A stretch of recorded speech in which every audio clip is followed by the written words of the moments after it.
আপনারা দেখতেছেন, আশেপাশে শুনতেছেন যে যে সন্ত্রাসী বাহিনী, যে স্থানীয় এমপি এবং বিএনপির সন্ত্রাসী বাহিনীরা তারা কিভাবে আতঙ্ক তৈরি করার চেষ্টা করছে। আপনি হবিগঞ্জে হত্যার উদ্দেশ্যে হামলা হয়েছে, একটি কিশোরের চোখ কেড়ে নেওয়া হয়েছে, যেখানে শেখ হাসিনা জুলাই গণ অভ্যুত্থানে শত শত ছেলে মেয়ের চোখ কেড়ে নিয়েছে।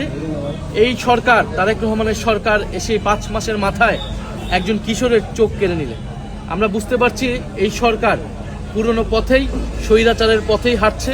পুলিশের যেই শেখ হাসিনার সময় যে দলীয়করণ, সেখান থেকে তাদের ইমেজ যদি উদ্ধার করতে চায়, তাহলে অবশ্যই এই ঘটনার যথাযথ বিচার হতে হবে। দ্রুত সময়ের মধ্যে, আজকে রাতের মধ্যে গ্রেফতার করতে হবে। আসামিদের কোনোভাবে যাতে পালিয়ে যেতে না পারে। যে এক্স প্রেসিডেন্ট, যে ফ্যাসিস্ট চুপ্পু, তিনি বর্তমান প্রধানমন্ত্রী তারেক রহমানকে নিয়ে কটূক্তি করেছেন, জিয়াউর রহমানকে নিয়ে কটূক্তি করেছেন, খালেদা জিয়াকে নিয়ে কটূক্তি করেছেন।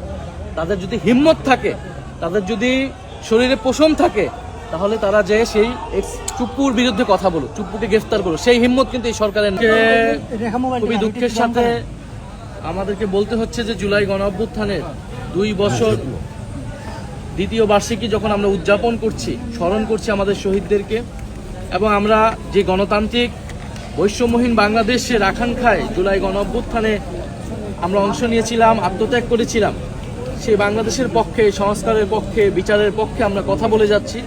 সেটার জন্য সারা দেশে আমাদের যে জুলাই পদযাত্রা চলমান ছিল, তারই অংশ হিসেবে আপনারা জানেন হবিগঞ্জে হত্যার উদ্দেশ্যে হামলা হয়েছে, একটি কিশোরের চোখ কেড়ে নেওয়া হয়েছে, যেখানে শেখ হাসিনা জুলাই গণ অভ্যুত্থানে শত শত ছেলে মেয়ের চোখ কেড়ে নিয়েছে। এই সরকার, তারেক রহমানের সরকার এসে 5 মাসের মাথায় একজন কিশোরের চোখ কেড়ে নিলেন। আমরা বুঝতে পারছি এই সরকার পুরনো পথেই, স্বৈরাচারের পথেই হাঁটছে। অগণতান্ত্রিকভাবে তারা ক্ষমতায় থেকে দেশকে নৈরাজ্যের দিকে নিয়ে যাচ্ছে। তারা গণভোটের গণরায় মানে নাই, তারা স্বাধীন পুলিশ কমিশন করে নাই, অর্থাৎ তারা সন্ত্রাস নির্ভর তারা একই রাষ্ট্র তৈরি করতে চাচ্ছে। যেটা আগে ছিল সেটাকেই তারা অব্যাহত রাখছে। এবং যিনি স্থানীয় এমপি, যিনি একজন হুইপ, তিনি যেখানে দলকে নিয়ন্ত্রণ করার কথা, তিনি নিজেই সন্ত্রাসী পালছেন, এবং তার অনুসারীরা এখানে দিবালোকে এবং সন্ধ্যার সময় সকলের সামনে স্পষ্টভাবে হামলা করেছে। এখন হামলা হয়েছে, আমরা এখন পর্যন্ত গ্রেফতার দেখিনি, কারণ পুলিশ বলছে মামলা হয়নি। ফলে মামলা করার জন্য আমাদের বিক্ষোভ মিছিলকে কিন্তু আমরা স্থগিত করেছি, যেহেতু 144 ধারা এবং পুলিশ অনুরোধ করেছে আমাদের। আমরা মামলার জন্য আসতে দিয়েছি, তারা মামলার জন্য আমাদেরকে প্রথমে আসতে দেয়নি, বাধা দিয়েছে কয়েক দফায়। আমাদের মাহমুদা মিতু, ওনার গায়ে হাত তুলেছে পুলিশ, এবং কিন্তু আমরা বলেছি মামলা না নিয়ে আমরা মাঠ ছাড়বো না, আমরা হবিগঞ্জ ছাড়বো না। হবিগঞ্জের মাটিতে প্রয়োজন আমাদের লাশ পড়ে থাকবে, কিন্তু আমরা মামলা হওয়া পর্যন্ত অপেক্ষা করব। এবং একটা পর্যায়ে পুলিশ মামলা করতে আমাদেরকে এই ক্যাম্পে নিয়ে এসেছে। আমরা অভিযোগ দায়ের করেছি, তারা 2 ঘন্টার মধ্যে, রাতের মধ্যে বলেছে মামলার কোর্ট দিবে। এবং আপনারা দেখতেছেন, আশেপাশে শুনতেছেন যে যে সন্ত্রাসী বাহিনী, যে স্থানীয় এমপি এবং বিএনপির সন্ত্রাসী বাহিনীরা তারা কিভাবে আতঙ্ক তৈরি করার চেষ্টা করছে। আপনি দেখেন গত 16 বছর তাদের এই উল্লম্ঘন কোথায় ছিল।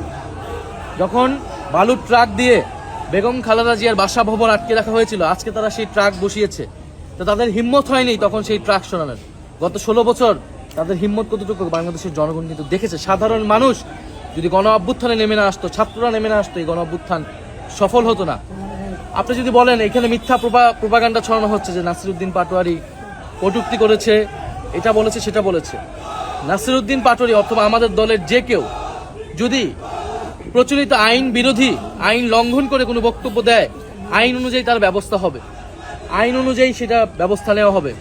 তিনি যদি রাজনৈতিক মূল্যবোধ বিরোধী কোনো বক্তব্য দেন, সেটার বিচার জনগণ করবে, ভোটে জনগণ রায় দেবে, জনগণ সেটা বিচার করবে। কিন্তু ছাত্র দলের বা বিএনপির বা কোনো সন্ত্রাসী তো সেটা বিচার করার কোনো এখতিয়ার নাই, কিন্তু তারা সেটা করছে। আর যদি কটূক্তির কথা বলেন, যে এক্স প্রেসিডেন্ট, যে ফ্যাসিস্ট চুপ্পু, তিনি বর্তমান প্রধানমন্ত্রী তারেক রহমানকে নিয়ে কটূক্তি করেছেন, জিয়াউর রহমানকে নিয়ে কটূক্তি করেছেন, খালেদা জিয়াকে নিয়ে কটূক্তি করেছেন। তাদের যদি হিম্মত থাকে, তাদের যদি শরীরে পোষণ থাকে, তাহলে তারা যে সেই চুপ্পুর বিরুদ্ধে কথা বলো, চুপ্পুকে গ্রেফতার করো, সেই হিম্মত কিন্তু এই সরকারের নাই। তাহলে তারা কতিপয় যুবক, যারা আমরা গণ অভ্যুত্থানে ছিলাম, যারা আমরা নতুন রাজনৈতিক দল করেছি, যারা আমরা গণতান্ত্রিক রাষ্ট্র বিনির্মাণের জন্য এখনো কাজ করে যাচ্ছি, এই সন্ত্রাসের বিরুদ্ধে তো আমাদের লড়াই ছিল। এটার জন্যই তো আমরা দেশের গণতান্ত্রিক সংস্কার চেয়েছিলাম, যাতে পুলিশ স্বাধীনভাবে কাজ করবে, বিচার স্বাধীনভাবে কাজ করবে।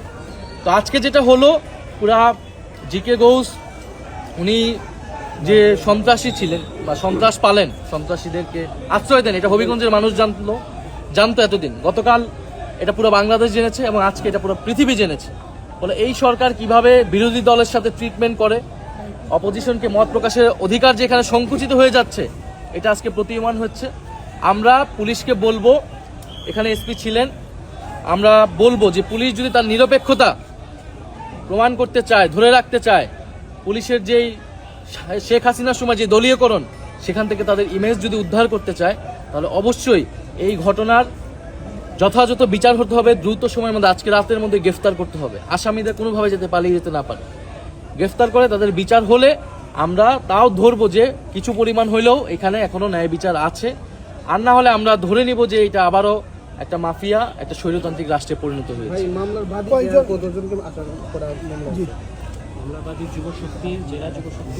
জেলা যুবশক্তি মামলার উপরে শোনান।